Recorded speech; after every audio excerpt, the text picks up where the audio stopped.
Hey, welcome to SI Now Live. I'm Amy Campbell. He's Robin Lundberg. And Robin, the Colts have been left standing at the altar. We thought Josh McDaniels was going to be their head coach, and now he's staying in New England. Yeah, and it's gone. You know, he was the head coach for about a second.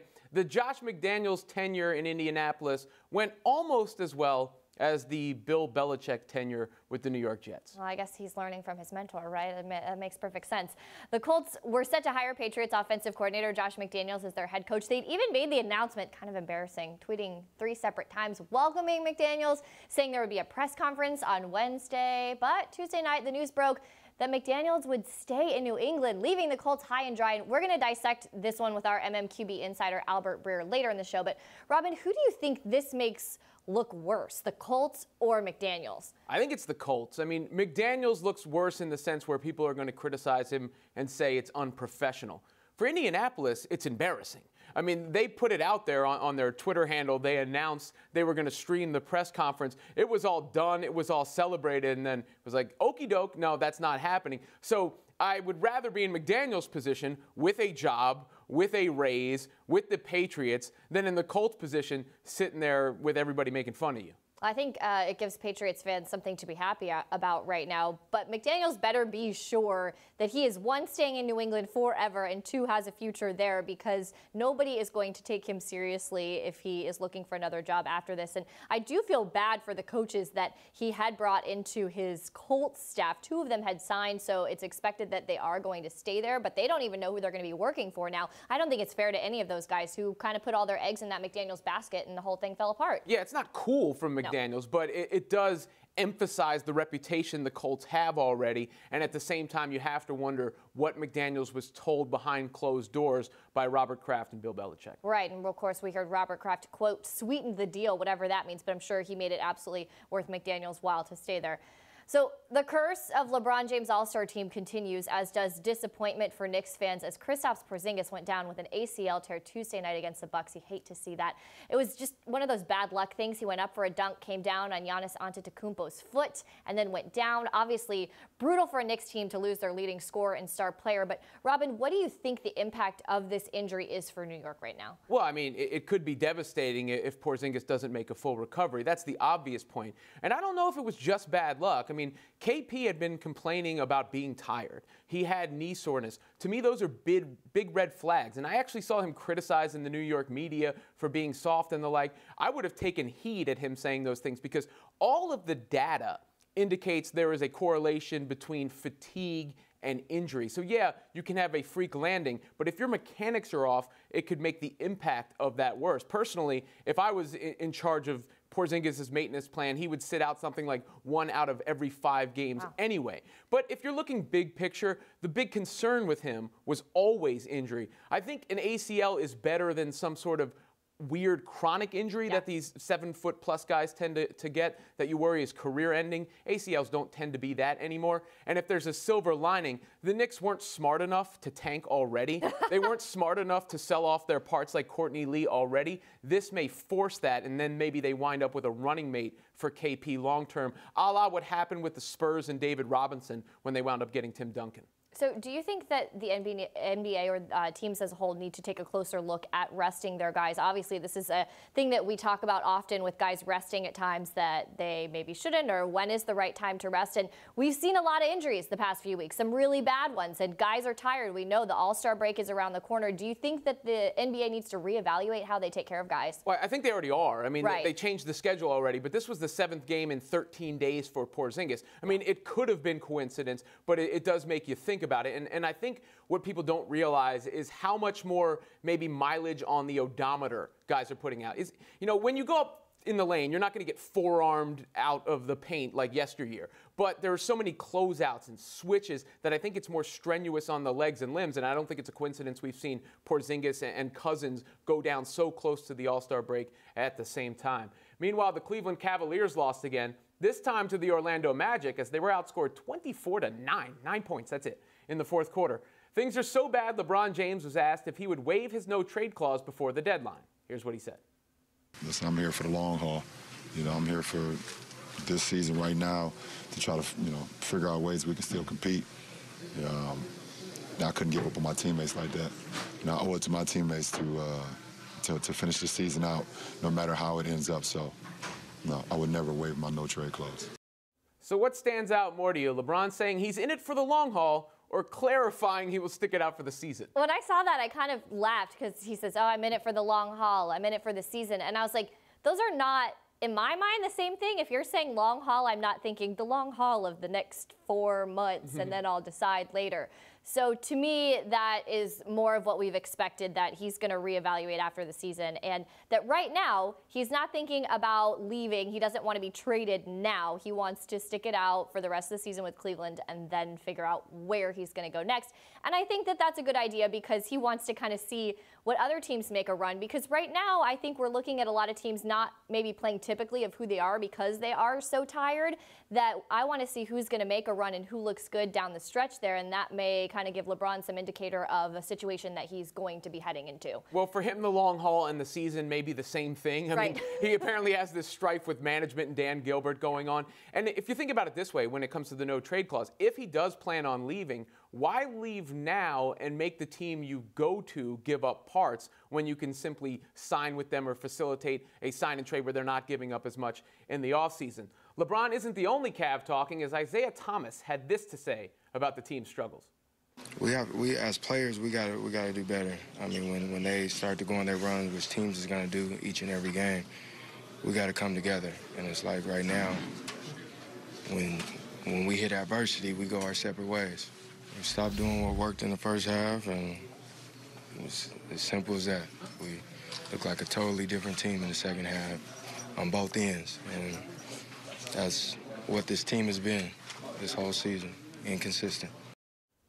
What I don't get is why he talks like he was a part of the championship team or something like that. Isiah Thomas has been unplayable as of late, really, if you think about it. The Cavs' issues predated him. They were the oldest team in the league. But they still have a positive net differential when he's not on the court. When he came back, they went into a total nosedive. I mean, look at the numbers there.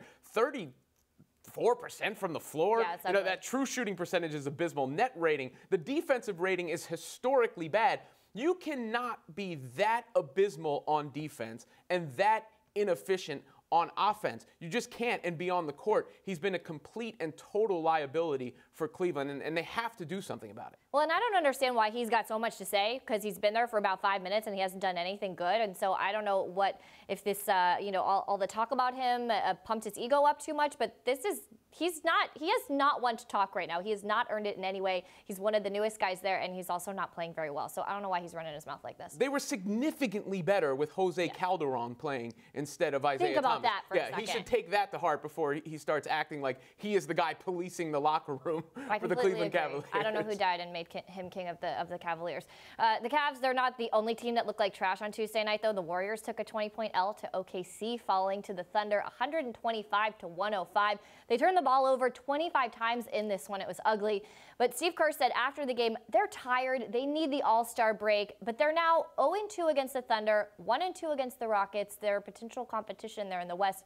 Robin, do you think this is fatigue, or do you think there is a deeper issue here with the Warriors? Well, I think the number one reason is, senioritis, the All-Star break coming up, fatigue. If Steve Kerr's willing to say that on the record, that's probably the case, right? We know the talent this team has. We know these games are virtually meaningless for them. But there's something to be said for how long they've had to have this sustained excellence for. Sometimes we take that for granted a little bit. I mean, we see it in a worst-case scenario with Cleveland and what's going on. But this is the 4th year the core of Golden State has been together. I know they added Durant, but over time, we've never seen teams go to 5, 6 consecutive finals, at least in our lifetimes, right? The Bulls, we know they won 3, and then Jordan left, and they won 3 later. The Heat, they went to 4 straight, and then that fell apart. So whenever you get around the same guys for that long, it's hard to be firing on all cylinders. Overall, though, you think their talent ultimately wins the day. Yeah, when you talk to great coaches who have led quote-unquote dynasty programs, they always say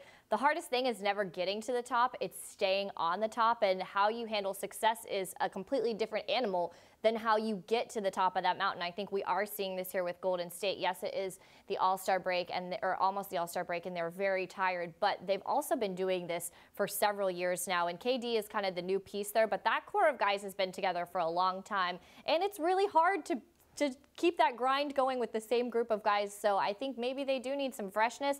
I still think they're going to win the whole thing, though, and I don't know if anybody's coming close. And other teams are licking their chops when they see them. They might not get up for those games. You know, Russell Westbrook, especially playing Kevin Durant. Ooh. Now, as the Eagles' Super Bowl win goes into the annals of history, we're learning more about how it came to be, including the play now known as the Philly Special.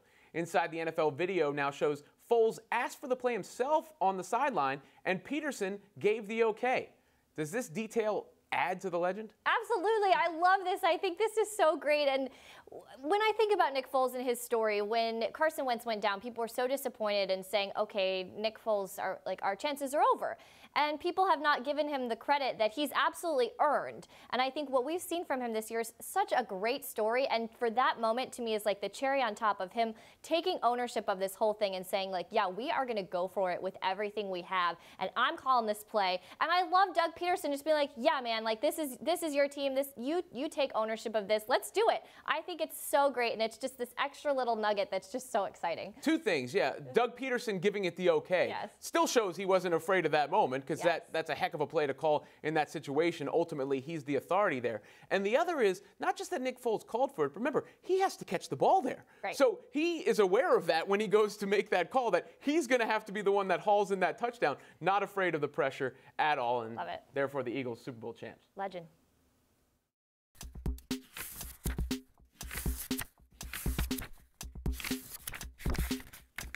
We welcome in now Albert Breer of the MMQB, who, of course, is dialed into the Patriots. So, Albert, Josh McDaniels announced as Colts coach and then wasn't. What happened? Well, you know, I think really this happened over the course of maybe about 12 hours. Josh went to work yesterday in Foxborough with every intention of cleaning out his office and making staff hires for Indianapolis. And over the course of the day, at different parts of the day, he met with Bill Belichick, he met with Robert Kraft, he met with Jonathan Kraft, and really as much as anything else, I think he was able to come into some new information that wasn't available to him over the last 3 or 4 weeks. And he really felt personal affection from the Kraft family. Now, there's nothing written about him becoming the next head coach, but I think you'd be naive to believe that that wasn't discussed. Because he has to know now that it's going to be difficult for him to get a head coaching job anywhere else. And so this is an absolute stunner. Look, you know, I think you have to feel bad for the Colts organization. You especially have to feel bad for all those assistant coaches who are left behind here. I know Josh feels bad about all of that, but ultimately I think that this came down to the Patriots being able to make a personal appeal to Josh McDaniels, and Josh McDaniels being able to maintain professional stability in a very, very unstable business. You referenced new information and alluded to him possibly becoming the new head coach. Do you think it was communicated to him directly that Belichick would be stepping down sooner rather than later? Okay, I can tell you two things on that. One, there's not any written agreement. I don't think the league rules allow for a written agreement. But I do know that there's no written agreement in place that says he'll be the coach after Bill Belichick retires. Number two, I know he wasn't given a firm timetable. That said, there's been a feeling in the Patriots organization that that Bill could be gone after 2018. Bill could be gone after 2019. And so I think, you know, Josh knows that the end is on the horizon. It's also my understanding that he will be getting a new deal out of this. And so there are several pieces in place here that I think, you know, in Josh's mind created stability. I think you can certainly infer that Josh knows that he'd be the lead candidate whenever Bill steps down for staying with the organization. And certainly, I think from the organization standpoint, you can go back and you can look at Robert Kraft's history, and you go look at the very beginning of his time as owner. One of the reasons why the divorce with Bill Parcells happened in 1997 was because Parcells had become such a year-to-year proposition. And, you know, I think for Robert Kraft, that just wasn't, you know, that wasn't a position he was comfortable being in, and wasn't a position that he'd been comfortable running any of his businesses in, with anything being year-to-year. And seeing that Bill O'Brien signed the extension down in Houston, knowing that Matt Patricia was already on his way out the door to Detroit, I think it became pretty clear to the Krafts there was no logical successor out there for them. And so if they could keep someone on staff who could potentially be the successor. That would create some more stability for the franchise long term. And so now you look at it and you can say, okay, well, Robert Kraft's well into his 70s, and Bill Belichick's going to be 66, and Tom Brady's going to be 44. But, now you can look at it. You can say Jonathan Kraft's 53, Nick Caserio's 42, Josh McDaniels is 41. And at the very least, that gives them a potential nucleus for the franchise after Bill Belichick and Tom Brady are gone.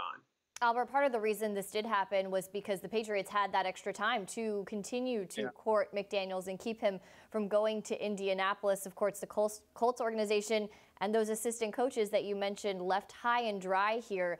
Do you think that the rules need to be changed so that coaches can sign earlier if they are making it into the playoffs to avoid things like this?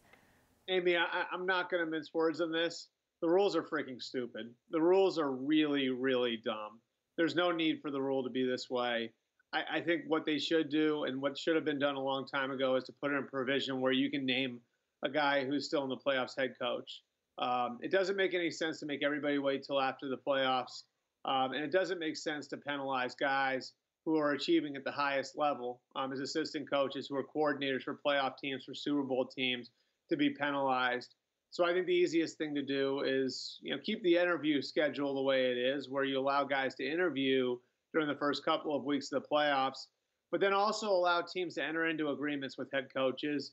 And what you could then do is have the new head coach name an acting head coach so he can go back and do his job with his playoff team. That's the most pragmatic solution to me. And I think you can look to the college ranks to see examples of this working. I mean, just this year, Alabama won a national title with Tennessee's new head coach, Jeremy Pruitt, as their defensive coordinator. Go back 3 years ago, 2014, Ohio State won a national title, even though Tom Herman had been named Houston's head coach about 7 weeks earlier. Tom Herman, of course, at the time was Ohio State's offensive coordinator. So we've seen at the college level, in plenty of instances where this has worked out.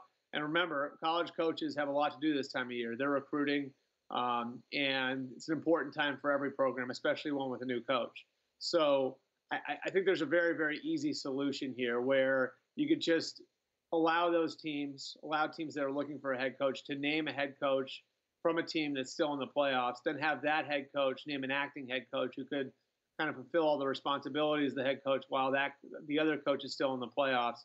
I don't know who loses in that scenario. It seems dumb to me that that's not the way it is. Now, of course, the Colts were losers here. Where do they go from here?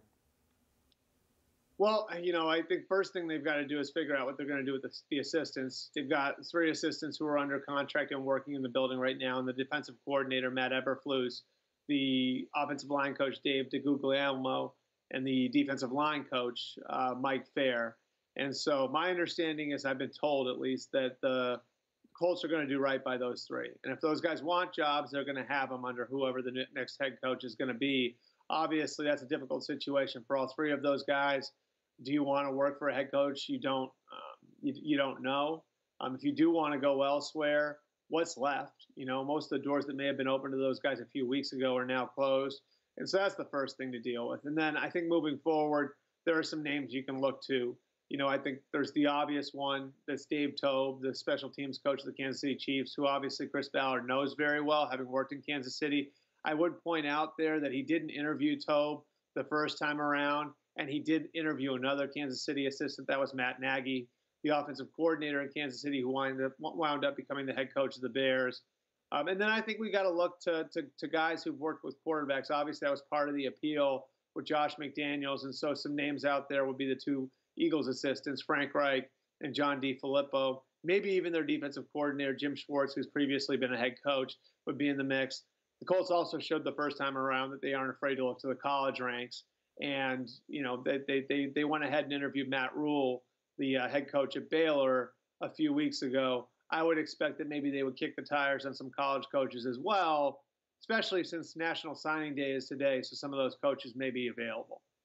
The Colts have a lot up in the air, including at that quarterback position. We don't really know the status of Andrew Luck's health. And a lot of teams have a lot up in the air when it comes to that quarterback position. A lot of teams need quarterbacks this year. We've been talking this week about Nick Foles. Where is he going to land? Kirk Cousins, where is he going to land? How did those pieces change the philosophy of other teams heading into the draft when trying to fill that quarterback position?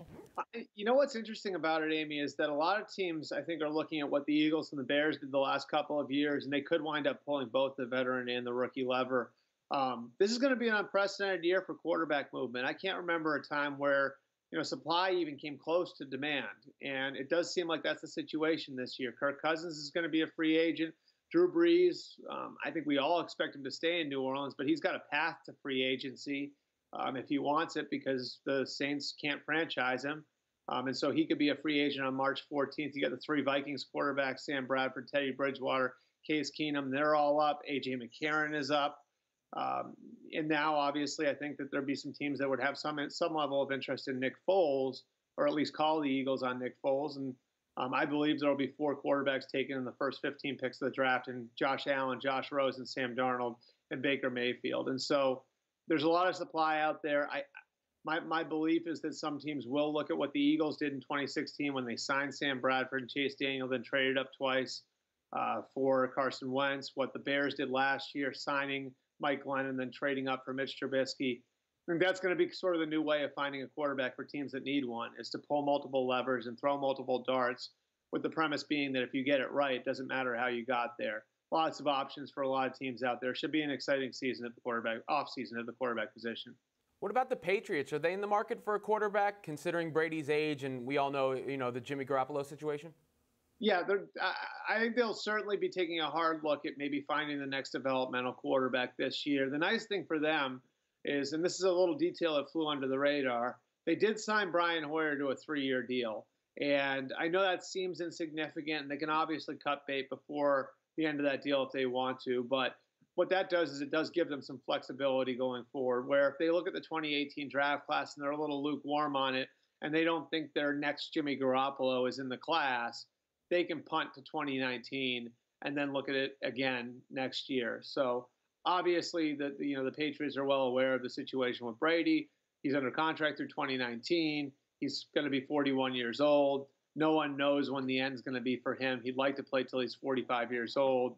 But, I mean, look, the bottom line is that, they will be looking at the idea of a developmental quarterback in 2018. And they have the flexibility to not do it if they don't like any of the prospects that are available. Thanks, Albert. I'm sure the Patriots will be interesting to follow this offseason. Thanks, guys.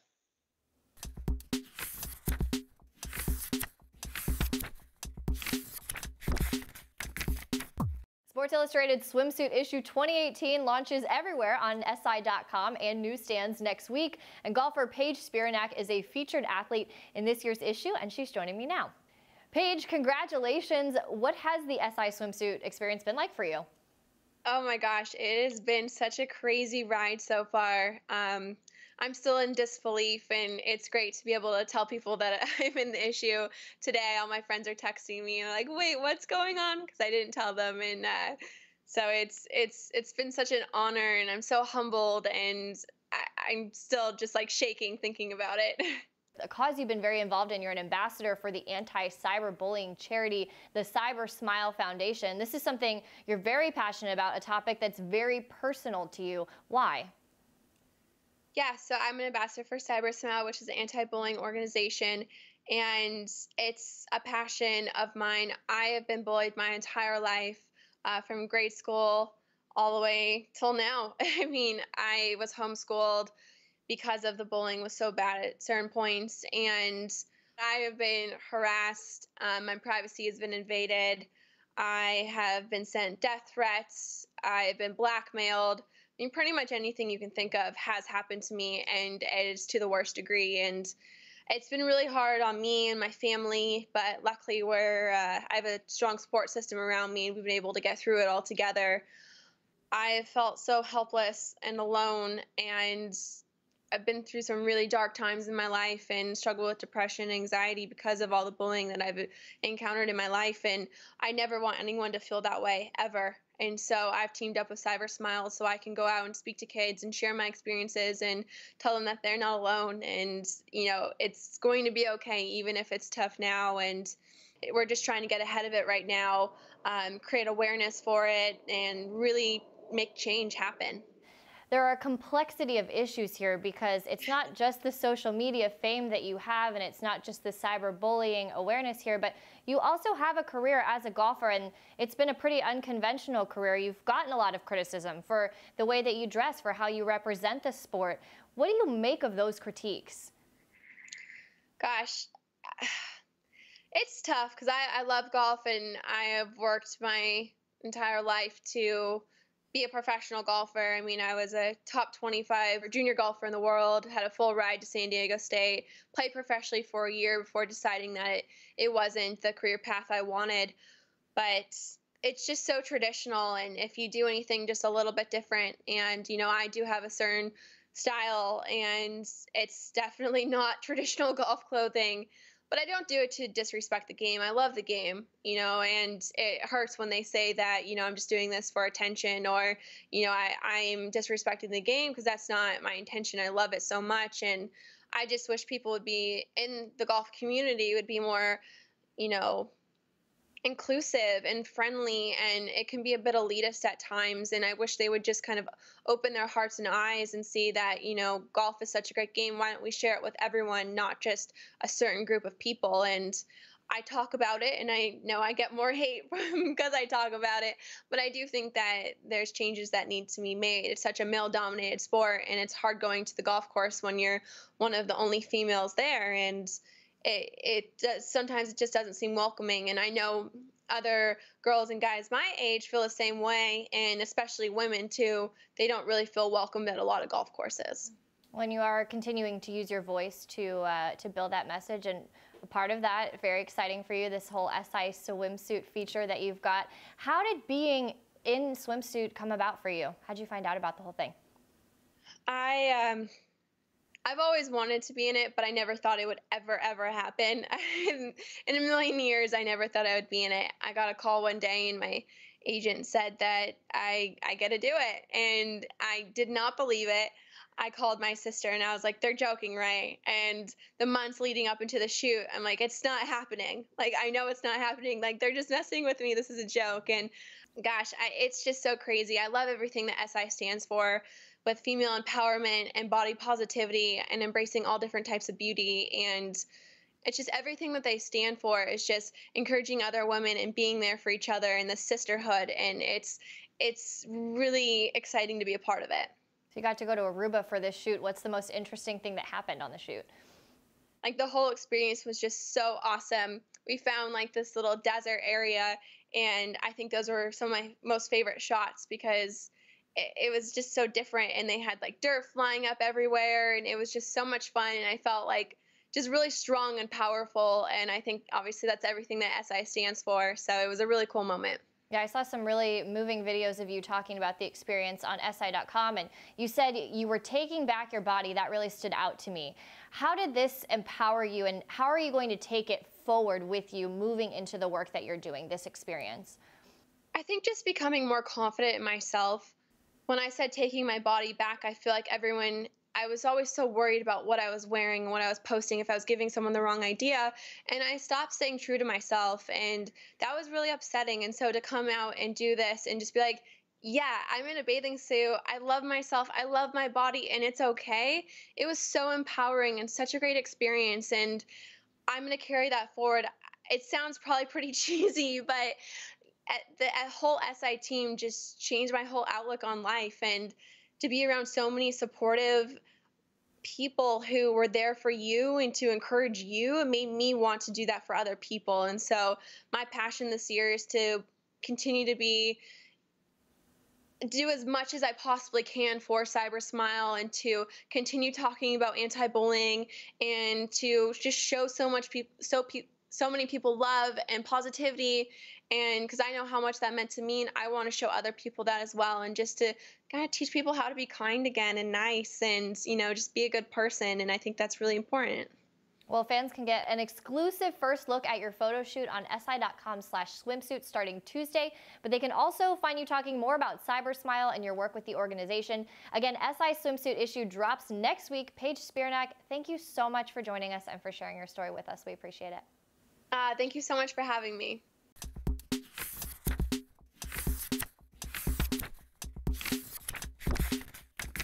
The San Francisco Giants announced they're going to retire Barry Bonds' number on August 11th against the Pirates. Now, this is a controversial decision as Bonds admitted to using steroids during his career and is somewhat the face of the steroid era. Robin, what do you think about this? Is this the right decision for them to retire his number? Yeah, duh. I mean, he's the best player in franchise history. Of course they should retire his number, just like he should be in the Hall of Fame. I mean, we've gotten to the point where it's impossible to differentiate all those guys from the steroid era and say who started when, how long did they take it for, and all of that. You have to take it for what it's worth and trust the people to be wise enough to judge for themselves. But Bonds was a Hall of Famer before, and then after was the best hitter who ever lived. There is absolutely no reason for him not to be honored by the San Francisco Giants, where he still remains beloved. So if this is a no-brainer to you, I must not have a brain, because I don't think this is a very good idea. I think he represents something that I hate, which is cheating. I think you need to win, but you need to win the right way. You're never going to hear me say that you need to do whatever it takes to make it happen. And of course, we've seen the organization kind of lead towards this. They gave him, he's on their wall of fame there. He's got that plaque there. So they have been kind of leading towards this gesture. And I do think he will be in the Hall of Fame, but I think that it's not fair. And I think there are probably a lot of guys who may have had that kind of career that he did if they had just done what he did. But remember when he was with the Pirates, also in the 40-40 club at that point, it was him and Ken Griffey Jr. They were equals there before he tried to catch up to McGuire and Sosa. I'm not saying reward cheating. I'm just saying you can't throw an entire era in the trash can. You can't just ignore the career he had. We can talk about this for hours, of course, and I do think you need to take it in context of the steroid era. And I agree, he was a great player before all of this started happening, but to set him apart in the way that it has, I don't know what kind of message it sends. Yeah, I'm sure the topic will come up again. Today is National Signing Day for college football. Amy, is Alabama's streak of top recruiting classes in jeopardy? Absolutely. This is one of my favorite days of the year because it's full of drama and intrigue and all the competition. Alabama has had the #1 signing class for the last 7 years, and they're going to be dethroned today. They're currently sitting at #4, but they have made a move up from 7 in the last 15 minutes, and there's not a lot of guys still out there. Georgia and Ohio State are fighting for that 1 and 2. It looks like it's going to be Ohio State that takes it. Georgia has 7 5-stars in this class, so Nick Saban's protege, Kirby Smart, over there in Georgia, keeping all the top guys home. They even stole one from Michigan, a commitment flipped from Michigan to Georgia, out of Georgia just about 15 minutes ago. So it's a very exciting day, but I think this is the day the Tide get dethroned in the recruiting trail. Sounds cutthroat. I'm surprised Josh McDaniels isn't involved in that process. That'll do it for us here today on SI Now. Check us out tomorrow, 10:30 a.m. Eastern. In the meantime, the latest videos and updates are on @SI Now Live on Twitter. See ya.